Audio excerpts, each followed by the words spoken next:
ത്രികോണ പോരാട്ടത്തിന്റെ വേദിയാണ് തിരുവല്ല. ഇത്തവണ അങ്ങനെ പതിവിൽ കൂടുതൽ ശ്രദ്ധ നേടിയൊരു മണ്ഡലമായി തിരുവല്ല മാറിയിട്ടുണ്ട്. പക്ഷെ അതിനുമപ്പുറത്തേക്ക് ശ്രദ്ധ നേടുന്ന മറ്റൊരു കാര്യം കൂടിയുണ്ട്. മലയാളത്തിൽ ഒരുപക്ഷെ സോഷ്യൽ മീഡിയ ഉപയോഗിക്കുന്നവർക്കൊക്കെ പരിചിതനായ ഒരാൾ ഇവിടെ സ്ഥാനാർത്ഥിയായി മത്സരിക്കുന്നു. അജു അലക്സ്. അജു അലക്സ് എന്ന് പറഞ്ഞാൽ ഒരുപക്ഷെ നിങ്ങൾക്ക് പെട്ടെന്ന് മനസ്സിലായിട്ടുണ്ടാവില്ല. ഈ മുഖത്തേക്ക് പോയാൽ മനസ്സിലാകുമായിരിക്കും. ഒരുപക്ഷെ സോഷ്യൽ മീഡിയയിലെ താരമായ ചെകുത്താൻ. എന്താണ് പെട്ടെന്നൊരു മത്സരം എന്നൊക്കെയുള്ള ചിന്ത? മത്സരം എന്നുള്ള ചിന്ത വന്നത് പെട്ടെന്ന് തന്നെയാണ്. അങ്ങനെ വലിയ പ്ലാനിംഗ് ഒന്നും ഇല്ലായിരുന്നു. കഴിഞ്ഞ പ്രാവശ്യം ഞാൻ ഇതേപോലെ ഇലക്ഷൻ തുടങ്ങിയ സമയത്ത് പോയി നോമിനേഷന് ട്രൈ ചെയ്തതാണ്. പക്ഷെ അന്ന് എനിക്ക് പിന്താങ്ങാൻ ആളെ കിട്ടിയില്ല. ഞാൻ റാന്നിയിലാണ് ശ്രമിച്ചത്. ഈ പ്രാവശ്യം തിരുവല്ല എടുക്കാൻ കാര്യം ഞാൻ ഇവിടുത്തുകാരനാണ്. ഇവിടെ ഒത്തിരി ഫ്രണ്ട്സ് ഉണ്ട്. ആർക്ക് വേണേൽ പിന്താങ്ങാം. ഇഷ്ടംപോലെ ആൾക്കാർ പിന്താങ്ങാനുണ്ടായിരുന്നു. അതുകൊണ്ട് നോമിനേഷൻ്റെ പരിപാടിയൊക്കെ കഴിഞ്ഞു. ഇപ്പോൾ കാൻഡിഡേറ്റ് ആവാൻ പറ്റി. ഇതിൻ്റെ ഫോർമാലിറ്റീസ് ഒക്കെ പഠിക്കാൻ പറ്റി. ഇതെങ്ങനെയാണ് ഇത് നടത്തുന്നതെന്നൊക്കെ അറിയാൻ പറ്റിയില്ല. പുറത്തു നിന്ന് അറിയാൻ വലിയ പാടാണ്. പിന്നെ എന്താ ഇങ്ങനെ ചെയ്യാൻ കാര്യം എന്ന് വെച്ചാൽ ഒരു ഐഡിയയും ഒരു കൺസെപ്റ്റും ഉണ്ട്. അപ്പോൾ അത് എന്താണെന്ന് വെച്ചാൽ ട്രാൻസ്പെറൻ്റ് ആയിട്ട് നമുക്ക് ഗവൺമെൻറ് സിസ്റ്റം മാറ്റാൻ പറ്റും. അത് ഞാൻ എന്തുകൊണ്ടാണ് അങ്ങനെ തോന്നിയെന്ന് ചോദിച്ചാൽ, ഞാനൊരു ചാരിറ്റിക്ക് ഒരു ആപ്പ് ഉണ്ടാക്കി. അപ്പോൾ ആദ്യം വെബ്സൈറ്റായിരുന്നു. അതിനകത്ത് ട്രാൻസ്പെറൻ്റ് ആയിട്ട് fund racing and fund management നടത്തി കാണിച്ച്. അപ്പോൾ അതൊരു പബ്ലിക്കിൻ്റെ ഫണ്ട് എടുത്ത് ചെയ്യുന്ന പരിപാടി ആയതുകൊണ്ട് അതിന് കമ്പൽസറി ആയിട്ട് ഇങ്ങനെ തന്നെ വേണ്ടതാണ്. അപ്പോൾ എനിക്കൊരു ടെക്നിക്കലി ഇപ്പോൾ അത് കഴിഞ്ഞു, പരിപാടി കഴിഞ്ഞു, നമുക്കത് മനസ്സിലായി. ഇനിയിപ്പോൾ എല്ലാ ട്രസ്റ്റുകളും ഈ ഒരു സിസ്റ്റം ഫോളോ ചെയ്താൽ ആർക്കും പൈസ തട്ടിക്കാൻ പറ്റത്തില്ല. അപ്പോൾ അങ്ങനെ ഒരു സിസ്റ്റം ഉണ്ട്. അത് പക്ഷെ ആരും എടുത്ത് ചെയ്യുന്നില്ലെന്നുള്ള കാര്യം ഒന്ന്. പിന്നെ നമ്മളിപ്പോൾ ഫോഴ്സ്ഫുള്ളി ഇംപ്ലിമെൻറ്റ് ചെയ്യാൻ പോയാൽ ചിലപ്പോൾ ഇതൊരു മാൻഡേറ്ററി സാധനമാണ്. ഇങ്ങനത്തെ ഒരു വെബ്സൈറ്റ് ഉണ്ടെങ്കിൽ നിങ്ങൾക്ക് ഇനി ഒരു ട്രസ്റ്റ് നടത്താൻ പറ്റത്തുള്ളൂ എന്നൊരു നിയമം വന്നാൽ ആ പ്രശ്നം തീർന്നു. അതായത് ഒരു സുതാര്യതയാണ് അതിൽ. അതെ അതെ, അങ്ങനെ തീർന്നു. അങ്ങനെ വരുമ്പോൾ ഞാൻ നോക്കിയപ്പോൾ ഇനി ഗവൺമെൻറ് സിസ്റ്റം, ഇപ്പം നമ്മൾ ഈ ഗവൺമെൻറ്റിൻ്റെ ഒരുപാട് കാര്യങ്ങൾ, ഇപ്പോൾ സീക്രസി വേണ്ടതൊന്നും നമ്മൾ മാറ്റാൻ പറ്റത്തില്ല. അല്ലാതെ ഒരു എന്താ പറയണ്ടത്, പബ്ലിക്കായിട്ട് റിലേറ്റ് ചെയ്തുള്ള ഒത്തിരി കാര്യങ്ങൾ നമുക്ക് ട്രാൻസ്പെറൻ്റ് ആക്കാൻ പറ്റും. ഓരോരുത്തർ ആവശ്യങ്ങൾ വേണേലും ട്രാക്ക് ചെയ്ത് നാട്ടുകാർക്കെല്ലാം കാണുകയും ഒരു സൊമാറ്റോ വീട്ടിൽ കൊണ്ട് തരുന്ന പോലെ ചെയ്യാൻ പറ്റും. അങ്ങനെ വരുമ്പോൾ എന്താണെന്ന് വെച്ചാൽ ഒരുപാട് ആളുകൾക്ക് പ്രയോജനമുണ്ട്. ഫാസ്റ്റായിട്ട് കാര്യങ്ങൾ നടക്കും. കറപ്ഷൻ നമുക്ക് സീറോ ആക്കാൻ പറ്റും. കറപ്ഷൻ സീറോ ആണ് ട്രാൻസ്പെറൻസിയിൽ. അപ്പോൾ അങ്ങനെ ആലോചിച്ചപ്പോൾ അതും നല്ലൊരു കാര്യമല്ലേ. അപ്പോൾ അങ്ങനെ ഒരു ചിന്ത ഉണ്ടാകുമ്പോൾ നമ്മളത് ചെയ്യാതിരിക്കുന്നത് ശരിയല്ല. അത് ചെയ്യണമെന്നുണ്ടെങ്കിൽ വെറുതെ ഇരുന്ന് പറയാൻ തുടങ്ങിയിട്ട് കുറേ നാളായി. അതിനൊരു പ്രത്യേക ശ്രദ്ധയൊന്നും കിട്ടുന്നില്ല. പിന്നെന്നാൽ പിന്നെ ഇങ്ങനെ അങ്ങ് ഇറങ്ങി എന്ന് പറയാം. ഇതൊക്കെ ഇഷ്ടപ്പെട്ട ആരെങ്കിലും അങ്ങോട്ട്, ഇത് എല്ലാവരുടെയും കൂടെ കൂട്ടായിട്ടുള്ളൊരു ഉത്തരവാദിത്വം പോലെ എനിക്ക് തോന്നിയിട്ടുള്ളൂ. അതുകൊണ്ട് ഞാനാണ് ഇതങ്ങ് പ്രപ്പോസ് ചെയ്തു. എന്നിട്ട് അങ്ങനെ വന്ന് അവിടെ അതേ സ്ഥലത്ത് നിന്ന് പറയുന്നു, ചെയ്യുന്നു. എനിക്കിപ്പോൾ ഇവിടെ ഒരു ചാൻസ് കിട്ടിയാൽ ഞാനിതങ്ങ് ചെയ്ത് കാണിക്കും. അത്രേ ഉള്ളൂ. ഇതല്ലേ ചെയ്യേണ്ട, അല്ല വേറെ ഒന്നും ചെയ്യാൻ പറ്റത്തില്ല. നമുക്ക് ഇന്നത്തെ പുറത്ത് നിന്ന് അവിടെ ഇവിടെ നിന്ന് അത് ഇത് എന്ന് പറഞ്ഞാൽ നടക്കത്തൊന്നുമില്ല. ഞാൻ ചാരിറ്റിയുടെ കാര്യത്തിൽ ഇതുപോലെ പറഞ്ഞുകൊണ്ടിരുന്നതാണ്. പിന്നെ ഞാൻ ആ സൊല്യൂഷൻ അങ്ങ് ഉണ്ടാക്കുവാന്ന്. അപ്പോൾ ചെയ്ത് കാണിച്ചു കഴിഞ്ഞാൽ പിന്നെ പ്രശ്നം തീർന്നു. എവിടെയെങ്കിലും ചെയ്ത് കാണിച്ചാൽ മതി, മനസ്സിലായോ? പക്ഷേ അങ്ങനെ ചെയ്യാനോ ഇങ്ങനെ ഡിമാൻഡ് ചെയ്യാനോ ആൾക്കാർ ഇവിടെ ഇല്ല. ഇപ്പോൾ ഞാൻ ഡിമാൻഡ് ചെയ്യുന്നുണ്ട്, എനിക്ക് ട്രാൻസ്പെറൻറ്റ് സിസ്റ്റം വേണം. അപ്പോൾ അതിന് വേണ്ടിയിട്ട് ഞാനങ്ങ് ഇറങ്ങി വന്ന് ഞാൻ തന്നെ ഇത് ചെയ്ത് കാണിക്കാന്നുള്ളൊരു ചലഞ്ച് പോലെ. അതെല്ലാവർക്കും ചലഞ്ചാണ്. അതായത് ഒരു പബ്ലിസിറ്റിയോ പോപ്പുലാരിറ്റിയോ തമാശയോ ഒന്നും അല്ല, വളരെ സീരിയസ് ആണ് വിഷയം. അത്രേ ഉള്ളൂ. പബ്ലിസിറ്റിക്കും ഇതൊന്നും എനിക്ക് വേണ്ട. ശരിക്കും പറഞ്ഞാൽ അത്യാവശ്യം ആൾക്കാർക്ക് അറിയാവുന്നതൊക്കെയാണ്. ഏത് രീതിയിലാണേലും any publicity is good publicity എന്നല്ലേ. അപ്പോൾ അതൊക്കെ കഴിഞ്ഞു. ഇനിയിപ്പോൾ ചെയ്യാൻ പറ്റുന്നൊരു കാര്യം, ഞാൻ അതുകൊണ്ടാണ് മറ്റേത് ചെയ്തത്. അപ്പോൾ ഇത് നല്ലൊരു കാര്യമല്ലേ, എല്ലാവർക്കും നല്ലതാണെന്ന് എനിക്ക് തോന്നിയുള്ളൂ. അപ്പം ഞാനായിട്ട് ചെയ്യാതിരിക്കുന്നത് എന്നോടും ആ ബാക്കി ആരോടാണോ എല്ലാവരോടും ചെയ്യുന്നൊരു തെറ്റുപോലെ എനിക്ക് തോന്നുന്നുള്ളൂ ഇത് ചെയ്യാതിരുന്നാൽ. ഇതിനെന്ത് നടപ്പിലാക്കണമെന്നാണ് അജു പറയുന്നത്? അതായത് ഇപ്പം എയുടെ കാര്യമൊക്കെ പറഞ്ഞില്ലേ, ഇപ്പം ട്രാൻസ്പെറൻസി കൊണ്ടുവരാൻ എന്തൊക്കെ നമുക്ക് പറ്റുന്നതെന്ന് വെച്ചാൽ, ഇപ്പോൾ എന്തുകൊണ്ടാണ് ഇതിപ്പോൾ പറയാൻ പറ്റുന്നതെന്ന് വെച്ചാൽ തന്നെ ഒരു 10 വർഷം മുമ്പ് നമുക്ക് ഇത് പറയാൻ പറ്റത്തില്ല. കാരണം ടെക്നോളജി അത്ര അഡ്വാൻസ്ഡ് അല്ല. 5G ആയി നിൽക്കുന്നു, ഇപ്പോൾ AI വന്ന് നിൽക്കുന്നു. ഇതൊക്കെ കൂടെ ഒന്ന് നമ്മളൊന്ന് കാര്യമായിട്ട് ഇടപെട്ടാൽ ഏതെങ്കിലും ഒരു കമ്പനി ഏൽപ്പിച്ചാൽ മതി. ഇത് അത്ര വലിയ ആനപ്പണിയൊന്നുമല്ല. ഒരു ഡെവലപ്പ് ചെയ്യണം, ഇങ്ങനത്തെ ഒരു സിസ്റ്റം ഡെവലപ്പ് ചെയ്യണം. അതിലൊരു ആപ്പ് വേണം. ഇനി ആപ്പിലും കൂടിയ സാധനം വരുവാണെങ്കിൽ അതെടുക്കണം. എന്നിട്ട് അപ്പം തൊട്ട് അങ്ങോട്ട് മുന്നോട്ട് ഇങ്ങനെ ആവണം, മനസ്സിലായോ? അപ്പോൾ എല്ലാവർക്കും, അതായത് പബ്ലിക്കിന് ഓഡിറ്റ് ചെയ്യാൻ പറ്റുന്ന സിസ്റ്റമാണ് വേണ്ടത് എപ്പോഴും. ഇത് ഗവൺമെൻറ്റാണ്, നമ്മുടെ തന്നെ സ്ഥാപനമാണ്, നമ്മുടെ പണമാണ് ഉപയോഗിക്കുന്നത്. അപ്പോൾ നമ്മൾ ചിലവാക്കുന്ന പൈസയ്ക്ക് എന്തൊക്കെ നടന്നു അതിൻ്റെ കൃത്യമായ കണക്ക് കാണണം, തെളിവും കാണണം. അതിപ്പം നടത്താൻ പറ്റും, നേരത്തെ പോലല്ല. അപ്പോൾ ഇന്ന് എല്ലാവരും അത്യാവശ്യം എഡ്യൂക്കേറ്റഡ് ആയിട്ടുള്ള ആൾക്കാരുമാണ് കേരളത്തിൽ.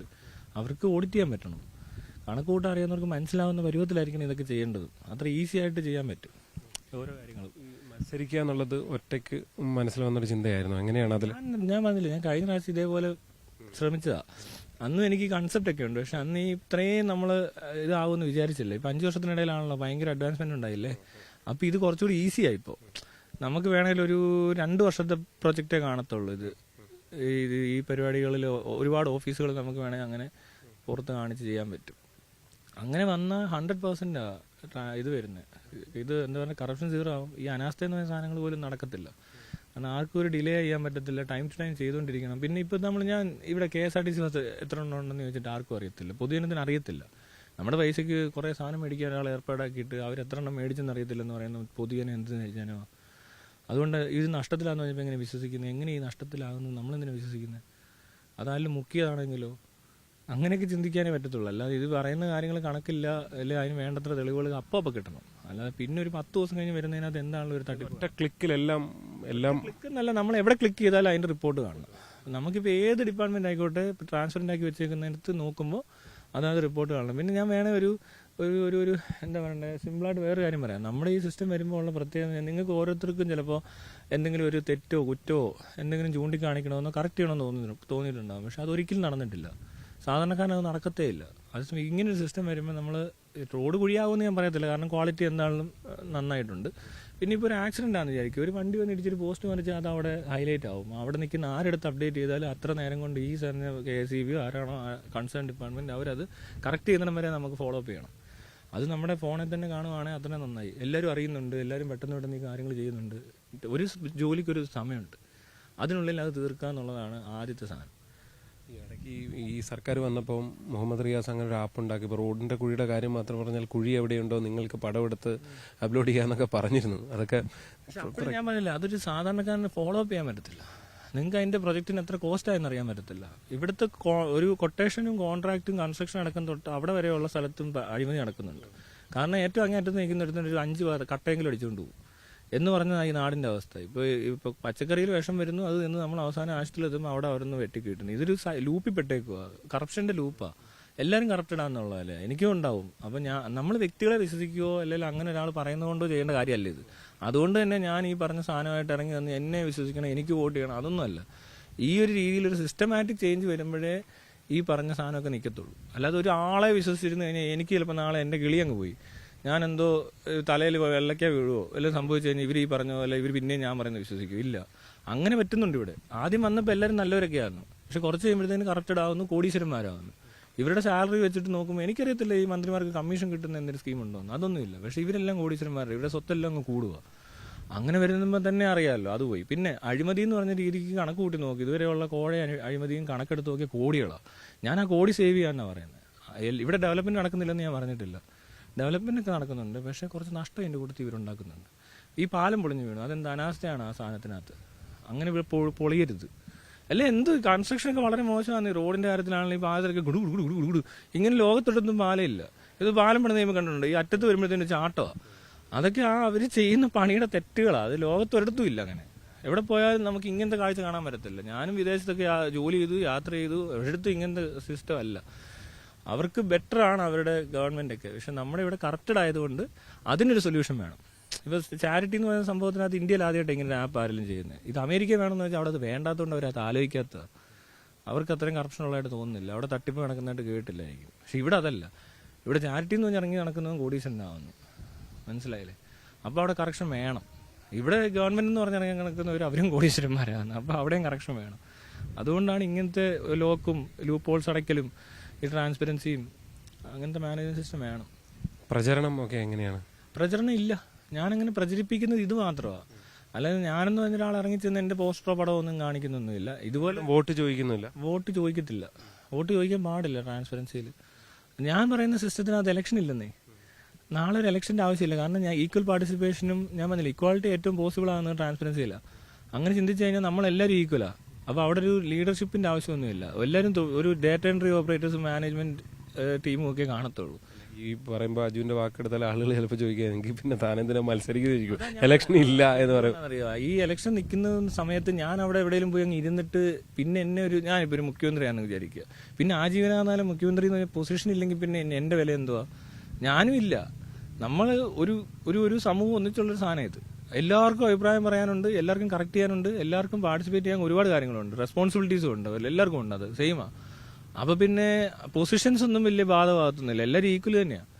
അങ്ങനെ പിന്നെ വേറെ സാധനം ഞാൻ പറയാം. ഇവിടുത്തെ ഏറ്റവും വലിയ ഡിസ്ക്രിമിനേഷൻ എന്ന് പറയുന്നത് 3 സിലബസ് ആണ്. ഇതുവരെ ആരും അതിനെപ്പറ്റി പറയുന്നില്ല. ഈ 3 സിലബസിലാണ് ഇപ്പോൾ ഡിസ്ക്രിമിനേഷൻ നടന്നുകൊണ്ടിരിക്കുന്നത്. ICSE, CBSE, കേരള സിലബസ് എന്ന് പറഞ്ഞ് വരുമ്പോൾ ഈ കേരള സിലബസ് ഒരു ലോ ക്വാളിറ്റി, മറ്റേത് കുറച്ചൊരു ഹൈ ക്വാളിറ്റി, അതിലും കൂടിയ ആൾക്കാർക്ക് വേറൊരു ക്വാളിറ്റി. അവിടെ ഡിസ്ക്രിമിനേഷൻ നടത്തിയിട്ട് ഇവിടെ ജാതിയുടെ ഡിസ്ക്രിമിനേഷൻ തെറ്റാത്. ജാതി കൊണ്ട് ലോകത്ത് വേറൊരിടത്തും ഡിസ്ക്രിമിനേറ്റ് ചെയ്യാൻ പറ്റത്തില്ല നമ്മളെ. പക്ഷെ നമ്മളിവിടെ പഠിക്കുന്ന സാധനം കൊണ്ട് ലോകത്തിന് ഈ കേരളത്തിന് പുറത്തു പോയാൽ തന്നെ പിന്നെ ജാതിയൊന്നും നോക്കുന്നില്ല ആരും. അവിടെ അയാൾക്ക് പൊട്ടൻഷ്യൽ ഉണ്ടോ, അയാൾ എത്ര ക്വാളിഫൈഡ് ആണ് എന്നുള്ളതേ ഉള്ളൂ. പക്ഷെ ഇത് പുറത്തു പോയാലും ലോകത്തിന്റെ ഏത് മൂലയ്ക്ക് പോയാലും ചിലപ്പോൾ ക്വാളിറ്റി കുറഞ്ഞ പ്രോഡക്ട്സ് ഈ എഡ്യൂക്കേഷൻ സിസ്റ്റത്തിൽ ഉണ്ടാവും. അപ്പോൾ ഇന്റർനാഷണൽ സിസ്റ്റം നമ്മൾ ഏതെങ്കിലും ഒരെണ്ണം ഏതാ പറയുക കോപ്പി അടിക്കുക. ഇപ്പോൾ അംബേദ്കർ മറ്റേ കോൺസ്റ്റിറ്റ്യൂഷൻ എഴുതുമ്പോഴും പലയിടത്തുനിന്നും എടുത്തിട്ടുണ്ടല്ലോ, റെഫറൻസ് ഉണ്ട്. എന്ന് പറഞ്ഞ പോലെ നമ്മളും ഏതെങ്കിലും കൊള്ളാന്ന്. ഇപ്പോൾ 49ാം സ്ഥാനത്ത് ഇന്ത്യ കിടക്കുന്ന എഡ്യൂക്കേഷൻ സിസ്റ്റത്തിൽ, അല്ല 49, 47 എത്രയാണെന്ന് എനിക്ക് ഓർമ്മയില്ല. പക്ഷെ എന്നാൽ പോലും 140 കോടി ജനത്തിന് ഇത്രയും മണ്ടന്മാരായി ട്രീറ്റ് ചെയ്ത് ലോകത്തോട്ട് ഇറക്കി വിടുക എന്ന് പറഞ്ഞാൽ ലോകം നശിപ്പിക്കും. അതാണ് ഇവിടുത്തെ അവസ്ഥ. നമുക്ക് കേരളം പക്ഷേ കുറച്ചുകൂടെ ബെറ്റർ ആണ്, എഡ്യൂക്കേഷൻ ഉണ്ടെന്ന് പറയുന്നുണ്ട്. പക്ഷെ അപ്പോഴും ഈ സിസ്റ്റം ഫോളോ ചെയ്യുന്നിടത്ത് കോമൺ ആയിട്ട് ഒറ്റ സിസ്റ്റമേ പാടില്ല. അപ്പം നമുക്ക് പറയാൻ പറ്റത്തില്ല ആരെന്താവുമെന്ന്. ഇതൊരു കുട്ടികൾ ഫ്രഷ് ബ്രെയിനാണ്, അവരെ ട്രെയിൻ ചെയ്യുന്ന പോലെ ഇരിക്കും. നമ്മളിപ്പോൾ ഈ നാടൻപട്ടി ട്രെയിൻ ചെയ്താൽ നല്ല ഉഗ്രനായിട്ട് അതും കുറേ കമാൻഡ്സ് എടുക്കുന്നവരാണ്. അതേപോലെ തന്നെ ജർമ്മൻ ഷെപ്പേർഡിന് ചിലപ്പോൾ കൂടുതൽ IQ ഉണ്ടാവും. അങ്ങനെ IQ ഡിഫറൻസ് ഒക്കെ കാണും. ഒരെണ്ണത്തിന് ഇമ്മ്യൂണിറ്റി കൂടുതലായിരിക്കും. അങ്ങനെ പല വ്യത്യാസങ്ങളാണല്ലോ, എല്ലാവരും വ്യത്യസ്തരാണ്. അപ്പോൾ അവിടെ നല്ലൊരു ട്രെയിനിങ്ങും നല്ലൊരു എഡ്യൂക്കേഷനും ഉണ്ട്. ചിലപ്പോൾ ഇതിനും ബെറ്റർ ആയിട്ടുള്ള സ്ഥലങ്ങളിൽ ആരൊക്കെ എത്തുമെന്ന് പറയാൻ പറ്റത്തില്ല. അങ്ങനെ ഇവർ നിശ്ചയിച്ച് ഈ ഒരു ഇച്ചിരി ഫിനാൻഷ്യലി ബാക്ക്വേർഡ് ആയതുകൊണ്ട് ഒരു കുട്ടി ഭാവിയിൽ അത് പഠിക്കാൻ മോശക്കാരിയായിരിക്കും എന്നുള്ള ധാരണയിലോ മോശക്കാരനായിരിക്കും എന്നുള്ള ധാരണയിൽ എങ്ങനെ ഇത് എഡ്യൂക്കേഷൻ സിസ്റ്റം ഇവിടെ വെച്ചേക്കുന്നത്? അതെങ്ങനെ അത് കൊടുക്കാൻ പറ്റുന്നത്? ഫെസിലിറ്റി ഓക്കെ, AC-യും റിക്ലൈനർ ചെയറും ഒക്കെ വേണമെങ്കിൽ കൊടുക്കാം, അതിന്റെ ഫീസ് കൊടുക്കാം. പക്ഷെ പുസ്തകം മാറ്റാൻ പറ്റത്തില്ല. മനസ്സിലായി? അവിടെയൊക്കെ പ്രശ്നമുണ്ട്. അതൊക്കെയാണ് ഞാൻ പറയുന്നത്. ഈ ചിഹ്നം എന്താണ് അങ്ങനെ? ആ ചിഹ്നം ബലൂൺ കണ്ടപ്പോൾ അവിടെ ഏറ്റവും നല്ല ചിഹ്നം ബലൂണാണ്. അതായത് നമ്മളിപ്പോൾ ഒരു ഇൻഡിപെൻഡന്റ് കാൻഡിഡേറ്റ്സിന് റിസർവ്ഡ് ആയിട്ടുള്ള ചിഹ്നങ്ങളൊന്നുമില്ല. അപ്പം മോതിരം ഉണ്ടാകുന്നു, മോതിരമല്ല നെക്ലസ്, അലമാര ഉണ്ടാകുന്നു, ക്രിക്കറ്റ് ബാറ്റ് ഉണ്ടാകുന്നു, ക്രിക്കറ്റ് പ്ലെയറിന് ഒരു സാധനം ഉണ്ടാകുന്നു, ബലൂൺ ഉണ്ടാകുന്നു, AC ഉണ്ടാകുന്നു. ഇങ്ങനെ കണ്ടപ്പോൾ അതിനകത്ത് ബാക്കിയെല്ലാം ഒരു രസമില്ല. പക്ഷെ ബലൂണിനൊരു സംഭവം ഉണ്ട്, ഒരു കുട്ടിയുടെ കൗതുകം ഇപ്പോഴും ബലൂണിനോടുണ്ട്. ബലൂണിനോടല്ല ഞാൻ, ഈ ബലൂൺ പോലെയാണ് ഈ ഇലക്ഷനൊക്കെ എന്നെ സംബന്ധിച്ച്. ഈ ഇലക്ഷന് ഊതി വീർപ്പിച്ച് വെക്കുന്നു, ഇത് ഒന്നെങ്കിൽ കുത്തി പൊട്ടിക്കും. ഇനി അഥവാ പൊട്ടിച്ചില്ലെങ്കിൽ അത് നമ്മൾ ഈ ബലൂൺ മേടിച്ച് എങ്ങനെ കണ്ടിട്ടില്ല. നമ്മൾ ഊതി വീർപ്പിച്ചു, അത് കുറച്ചു നേരം തട്ടിക്കളിച്ചു, അതിടയ്ക്ക് പൊട്ടിപ്പോയാൽ പൊട്ടി, അത് എടുത്ത് കളഞ്ഞു. വലിയ വേസ്റ്റ് ഒന്നും അല്ല അത്. അതുപോലെ തന്നെ ചുരുങ്ങിപ്പോയിട്ടുണ്ട് ഒരുപാട് ബലൂൺ, അത് നിങ്ങൾ പൊട്ടി കാണത്തില്ല. പക്ഷെ അതുവഴി പോയിട്ടേ ഉള്ളൂ. അപ്പൊ അതുപോലൊരു ബലൂൺ പോലെ ഇതങ്ങ് തീരും ഈ ഇലക്ഷനും പരിപാടിയൊക്കെ. മനസ്സിലായി? അങ്ങനെ എനിക്കൊരു തോന്നലുണ്ടായി. പിന്നെ വേറൊരു രീതി നമ്മൾ ആലോചിച്ചപ്പോൾ ഈ ബലൂൺ എന്ന് പറയുന്ന സാധനം നമ്മളിങ്ങനെ വെച്ചേക്കുന്നത് ഇപ്പോൾ ഇതുവരെയുള്ള സിസ്റ്റം ഇങ്ങനെയാണ്. ഈ ബലൂൺ പോലെ എന്തോ കാറ്റൂതി വിറപ്പിച്ച് വെച്ചേക്കുന്ന ഒരു സാധനം പിടിച്ചോണ്ട് ഇതിനെല്ലാം ഒരു പറഞ്ഞുകൊണ്ട് വരുന്ന പോലെ ഉണ്ട്. ഇതിനെല്ലാം താത്വിക അവലോകനം കൂടെ പിന്നീട് ഉണ്ടാക്കി. കഴിഞ്ഞിടയ്ക്ക് ഇങ്ങനെ വന്ന് പറഞ്ഞത് കൊണ്ട് പലരും ചോദിച്ചു എന്താ ബലൂൺ. ഞാൻ ആലോചിച്ച് കണ്ടുപിടിച്ചതാ, അല്ലാതെ അങ്ങനെ വിചാരിച്ചെടുത്തതല്ല. പക്ഷെ അതിനകത്തൊരു ബലൂണിന് രസം ഉണ്ടായിരുന്നു കേട്ടോ. ബലൂൺ മാത്രമല്ല, നമുക്ക് ബലൂൺ വേണേൽ ഒരു 50-100 ബലൂണിന് ഇത്ര രൂപയാകത്തുള്ളൂ. ഞാൻ ആ കാറ്റ് ഊതുന്ന മെഷീനും മേടിച്ചിട്ടുണ്ട്. നാളെ ഒരു ദിവസം കാറിൽ മൊത്തം ബലൂണൊക്കെ വെച്ചിട്ട് ഇതുവഴി നടന്നാലും പബ്ലിസിറ്റി ആയില്ലേ. അല്ല ഞാൻ നെക്ലസ് ഇട്ടുകൊണ്ട് നടന്നാൽ എന്റെ കഴുത്തല്ലേ നെക്ലസ് കാണത്തുള്ളൂ. ഇതാകുമ്പോൾ വണ്ടിയിൽ ഒട്ടിക്കാം, ബൈക്കിൽ ഒട്ടിക്കാം, എവിടെ വേണേലും കൊണ്ടുവെക്കാം. വേണം ദേഹത്ത് മൊത്തം സ്റ്റേപ്പിളർ അടിച്ച് ഫിറ്റ് ചെയ്തിട്ട് വേണം ഇങ്ങനെ നിൽക്കാം. അങ്ങനെയൊക്കെ ഒരു സീൻ കൊടുക്കാം. വോട്ട് എത്ര കിട്ടുന്ന ഒരു പ്രതീക്ഷ അങ്ങനെ എന്തെങ്കിലും ഉണ്ടോ? ഇല്ല, അങ്ങനെ ഒരിക്കലും ഇല്ല. ഞാൻ ആരും വോട്ട് ചോദിച്ചിട്ടില്ല. എന്റെ അങ്ങനെ ഒരു ചോദ്യമൊന്നുമില്ല. ഞാൻ പറയും ഞാൻ മത്സരിക്കുന്നുണ്ട്, ഇവിടെ എല്ലാം നടക്കുകയൊക്കെ ചെയ്യും. അറിയിക്കണമല്ലോ, ഈ സംഭവം പറയണമല്ലോ, ട്രാൻസ്പെറൻസി ഉണ്ടെന്നൊക്കെ പറയണ്ടേ. അതിന് വേണ്ടിയിട്ട് ഞാൻ എന്ത് ചെയ്തു, ഒരു സ്ലിപ്പൊക്കെ ഉണ്ടാക്കിയിട്ടതേ ഇപ്പോഴും അതില്ല, എടുത്തില്ല, വീട്ടിൽ വെച്ച് മറന്നുപോയി.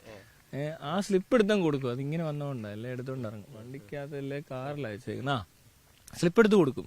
അതിനകത്ത് കാണിക്കും ഇന്നലെ ബലൂൺ കൊണ്ട് പടം ഫോട്ടോ ഒക്കെ വെച്ചിട്ടുണ്ട്.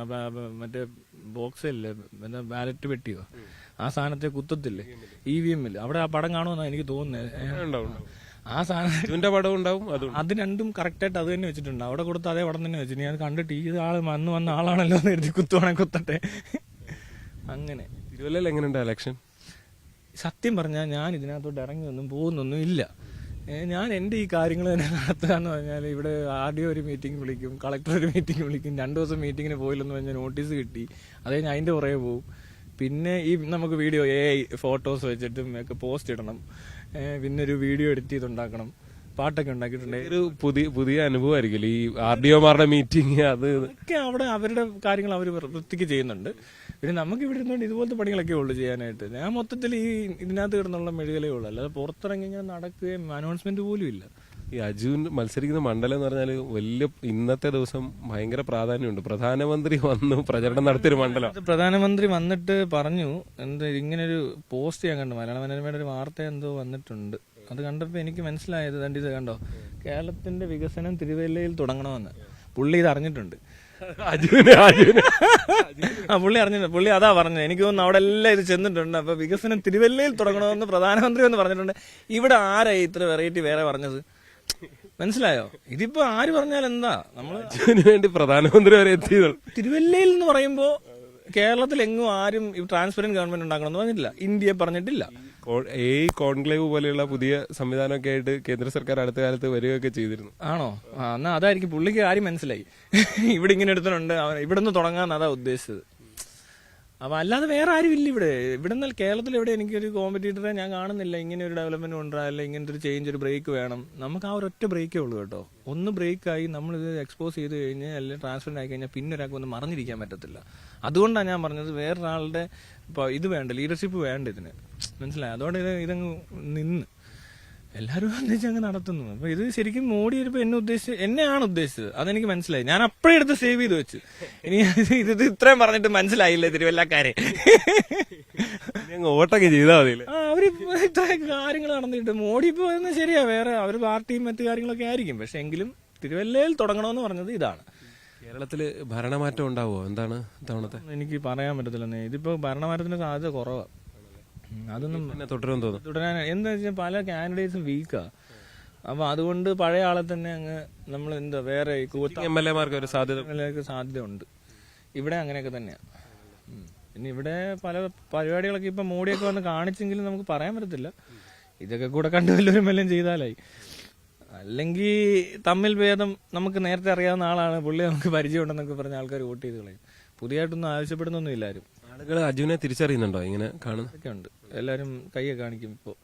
അതെല്ലാലും നേരത്തെ എന്റെ ആരാധകർ മാത്രമാണ് കാണിച്ചുകൊണ്ടിരുന്നത്. ഇപ്പോ അല്ലാത്തവർ അറിഞ്ഞവരും കാണിക്കും. കാൻഡിഡേറ്റ് ആണെന്ന് അറിഞ്ഞ വാർത്ത വന്ന് കണ്ടവരില്ലേ, അവരൊക്കെ കാൻഡിഡേറ്റിനെ കൈ കാണിക്കുന്ന പോലെ കാണിക്കുന്നുണ്ട്. ചെറിയ കളിയല്ല. ഒരു ഒരു ഒരു ഒരു സ്ഥാനാർത്ഥി പോകുന്നു. ചെറിയ കളിയല്ല. ഇഷ്ടപ്പെട്ടൂലേ? ഇതൊരു ചെറിയ കളിയാ. നമ്മൾ വിചാരിക്കുന്നില്ല MLA-ക്ക് അത്ര വലിയ ഉത്തരവാദിത്വം ഉണ്ടെന്ന് എനിക്ക് തോന്നുന്നില്ല. ഞാൻ അതിൽ കൂടുതൽ ജോലിയൊക്കെ ചെയ്തിട്ടുണ്ട്. ഈ ഗൾഫിലൊക്കെ ഉണ്ടാകുന്നപ്പോൾ ഒരുപാട് വർക്ക് ഒരു ദിവസം നമുക്ക് വരുന്നുണ്ട്. ചെവിയൊക്കെ ചൂടാകുന്ന അത്ര സ്ട്രെസ്ഫുൾ ഉണ്ടായിട്ടുണ്ട്. അതെല്ലാം നടന്നിട്ടുണ്ട്. അതുപോലത്തെ ഒരു ഓഫീസ് എന്നെ സംബന്ധിച്ച് ഇതൊരു സിസ്റ്റം മാത്രമാണ്. സീരിയസ് ആയിട്ട് ഇനി കോടികളുടെ കണക്കൊന്നും ഒരു വിഷയമല്ല. നമുക്ക് ആ സിസ്റ്റത്തിന് വെറും നമ്പേഴ്സ് ഇതൊക്കെ മനസ്സിലാവും. കുറച്ചുകൂടെ സീരിയസ് ആയിട്ട് ഇപ്പൊ രാഷ്ട്രീയത്തിൽ ഇറങ്ങാൻ ആഗ്രഹമുണ്ടോ? ഇത് രാഷ്ട്രീയത്തിലോട്ടുള്ള ഇറക്കം അല്ല. ഞാൻ പറയുന്നത് ഇതിനകത്ത് രാഷ്ട്രീയം ഒന്നും വേണ്ട. ഇനി എന്തിനീ രാഷ്ട്രീയത്തിന്റെ ആവശ്യം എന്തുവാ? അങ്ങനെ രാഷ്ട്രീയത്തിലാണല്ലോ കേരളമൊക്കെ നിൽക്കുന്നത്, രാജ്യമൊക്കെ. അതൊക്കെ അങ്ങ് പോവും. ഇപ്പോ ഇതൊക്കെ കഴിയാൻ പോവാ. അത് എല്ലാം ഒന്നാകുന്ന അവസ്ഥ വരികയാണെന്നാണോ? ഒന്നാവുക. ഞാൻ പറയുന്നത് ഇക്വാളിറ്റി എന്ന് പറയുന്നത് പോസിബിൾ ആണ് ഇതിനകത്തൊക്കെ. ഇങ്ങനെയൊക്കെ മാറിക്കഴിഞ്ഞാൽ ഈ രണ്ട് സിസ്റ്റം, ഒന്ന് എഡ്യൂക്കേഷൻ പിന്നെ ഒന്ന് ഈ ഗവൺമെന്റ് എന്ന് പറയുന്ന സാധനത്തിനകത്തും ഇങ്ങനത്തെ ഒരു സെറ്റപ്പ് വന്നു കഴിഞ്ഞാൽ നമ്മൾ വിചാരിക്കുന്ന പോലെ അല്ല ഇത്. നമുക്ക് ചിന്തിക്കാൻ പറ്റുന്നതിന് അപ്പുറത്തോട്ടങ്ങ് പോകും. മനസ്സിലായി? നാട്ടുകാർ സോൾവ് ചെയ്തോളും പ്രശ്നം. എല്ലാവർക്കും പല ഐഡിയാസ് ഉണ്ട്. പല കുഴപ്പങ്ങൾ കറക്റ്റ് ചെയ്യാൻ ഒത്തിരി ഐഡിയാസ് കാണും. അതിനകത്ത് ഏറ്റവും നല്ലത് AI സെലക്ട് ചെയ്യും. പിന്നെ എയുടെ സജഷനോട് നമ്മൾ എടുക്കും. ഏത് 10 അവർ സെലക്ട് ചെയ്തു. ഇനി 10 ജീവിതത്തിലെ ഐഡിയാസ് കൊണ്ട് നിങ്ങളുടെ നാട്ടുകാർ പറഞ്ഞത് വേണോ അതോ ഞാൻ പറഞ്ഞത് വേണോ എന്നാണല്ലോ AI ചോദിക്കത്താണ്. അപ്പം AI നമ്മൾ പറയും ഇതാണ് AI നല്ലൊരു കണ്ടീഷൻ കണ്ടുപിടിച്ചിരിക്കുന്നു, അപ്പം നമുക്ക് എല്ലാവർക്കും കൂടി ഇത് അക്സെപ്റ്റ് ചെയ്യാം. ഓക്കെ, അത് വളരെ നല്ലൊരു കാര്യമാണ്, ലാഭമാണ്, മറ്റേ ക്വാളിറ്റി ഉള്ള പ്രോഡക്റ്റാണ് എന്നൊക്കെ പറയുമ്പോൾ അങ്ങ് നടക്കും. ഞാൻ ചോദിക്കുന്ന കേട്ടോ, ഞാനിപ്പോൾ ഇത് പറയുന്ന കേട്ടോ അവർക്ക് ഞാനെന്ന് പറഞ്ഞ ആൾ വന്നിട്ട് എന്തോത്ത് ഇത് ചെയ്യുന്നതാണ്. അങ്ങനെ കരുതേണ്ട കാര്യമല്ല. ഞാനൊരു ആപ്പിൾ ഐഫോൺ മേടിച്ച് നിങ്ങൾക്ക് തരുവാണെങ്കിൽ നിങ്ങൾ എൻ്റെ കയ്യിൽ കറയുണ്ടോ മുടിയുണ്ടോ എന്ന് നോക്കേണ്ട കാര്യമില്ല. അത് വർക്ക് ചെയ്യുന്നുണ്ടോ എന്ന് നോക്കിയാൽ പറ്റിക്കരുത്. ഇനി ഡ്യൂപ്ലിക്കേറ്റ് ആണെങ്കിലും കുഴപ്പമില്ല. അത് വർക്ക് ചെയ്യുന്നുണ്ടോ എന്ന് നോക്കുമ്പോഴേ നമുക്കത് സാധനം തൻ്റെ ഫോൺ ഇല്ലാത്ത ഒരാളാണ് ശരിക്കും. കേരളത്തിൽ ഇങ്ങനെ തിരുവല്ലയ്ക്കോ കേരളത്തിനോ ട്രാൻസ്പെറൻസി ഇല്ല. അപ്പം ഞാൻ പറയുന്നത് ട്രാൻസ്പെറൻ്റ് ആക്കാൻ പറ്റും, ഈസിയാണ്. അതിന് ഏതെങ്കിലും കമ്പനിയെ വിളിച്ച് നല്ലൊരു ആപ്പ് ഉണ്ടാക്കിയത്. ഈ സ്വിഗ്ഗി സൊമാറ്റോയുടെ അത്രയും ബിസിനസ് ഇല്ലെന്ന്. ഒരു ദിവസം അത്രയും ബിസിനസ് ഗവൺമെന്റിന് ഇല്ല കേരളത്തിൽ, അത് ഉറപ്പാണ്. അത് ഇത്രയും കോടി മനുഷ്യരൊക്കെ ഉണ്ടാകും, പക്ഷെ അത്രയും കോടിക്ക് ഒരേപോലെ ഒരു പ്രശ്നമില്ല. ഞാൻ ഈ പരിപാടിക്കകത്തോട്ട് ആകെ 3 പ്രാവശ്യമേ പോയിട്ടുള്ളൂ എന്തെങ്കിലും ആവശ്യത്തിന്. അതുപോലെ അത് ജീവിതത്തിൽ 3 പ്രാവശ്യമാണ്. അപ്പോൾ പിന്നെ ഉള്ള കുറച്ച് കാര്യങ്ങളുണ്ടെങ്കിൽ അത് വളരെ ഈസി ആയിരിക്കും. എന്തായാലും അജുവിന്റെ ചിന്തകൾ ഇങ്ങനെ കുറെയാണ്. പ്രത്യേകിച്ച് ഭരണത്തിലടക്കമുണ്ടാകേണ്ട സംവിധാനങ്ങളിൽ ഉണ്ടാകേണ്ടത് സുതാര്യതയെക്കുറിച്ചാണ് അജു പറഞ്ഞു വെക്കുന്നത്. ജനങ്ങളിലേക്ക് എത്തേണ്ട ഒരു വിഷയം കൂടിയായിട്ടാണ് അജു അത് ചൂണ്ടിക്കാണിക്കുകയും ചെയ്തത്. തിരുവല്ലയിൽ നിന്ന് പ്രശാന്ത് മംഗലശ്ശേരിക്കൊപ്പം ജി ശ്രീജിത്ത്, ന്യൂസ് 18.